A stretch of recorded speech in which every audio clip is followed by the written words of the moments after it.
Hello and welcome back to Officina Virtuale. Let's continue our beginner series. Let's click on mechanical design design and part 1. Let's click on OK, and today we're going to talk about rectangular pattern. Let's sketch something on our y-axis plane. For example, we can sketch as always a rectangle. I can enable my snap to point for voila. Now let's say 200, it's okay, and let's say 100 for this. Okay, now exit workbench and let's click on pad 20mm. Let's click on OK. Now we can select this surface, and on this surface we can sketch a circle. Let's say 10mm is diameter, and let's fix this distance. Let's say 10mm, and let's say 10mm. And using our pad we can say 20mm. Let's click on OK. Now let's sketch something on the surface. Let's select this surface, let's click on sketch, and on this surface, for example, we can project this circle here. Let's select this circle. Okay, and we can use this command, project. Okay, now exit workbench, and for example we can use our command pocket, and let's say 10mm preview. Okay. As you can see here, now we've got this different element, or in our specification tree we've got our first pad, we've got our second pad, and we've got a pocket. Okay. Let's click on rectangular pattern.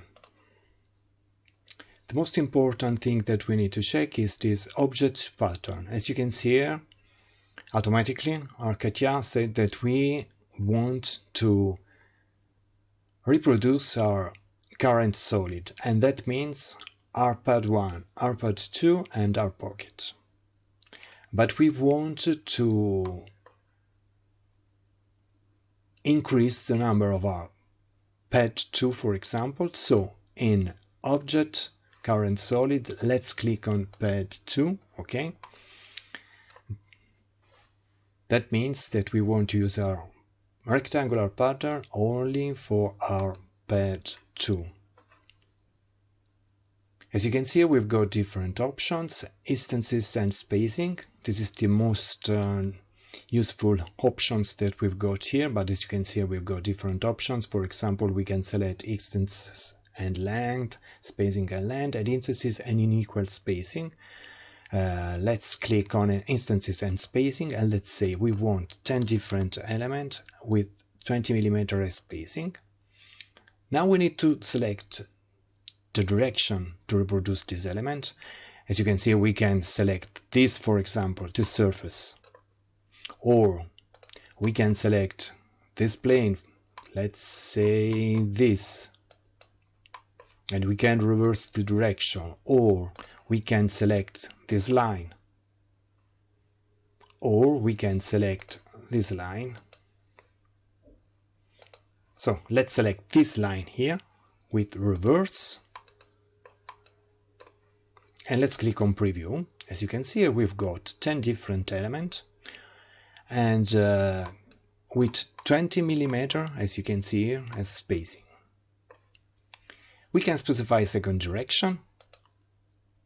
Let's say 5 different instances with 20mm as spacing, and we can select our second direction.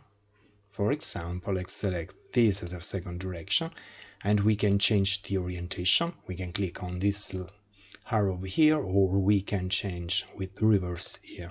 And let's click on OK. I'll do that one more time using our pocket. As always, if I click on rectangular pattern, as you can see here, automatically we've got our current solid selected, but I won't select the pocket. I want to use 10 different instances in this direction with 20mm spacing, and as you can see, we've got automatically the length of our operation. 200 minus 10 and minus 10. Okay, let's select the element as a reference, this element, and we can specify a second direction, let's say 5, and as direction reverse, and let's click on preview and OK. As you can see, there is not too much complexity to it, but it's a very useful tool. Okay? As always, if you like this content, please consider to subscribe, share, like, and so on. See you soon.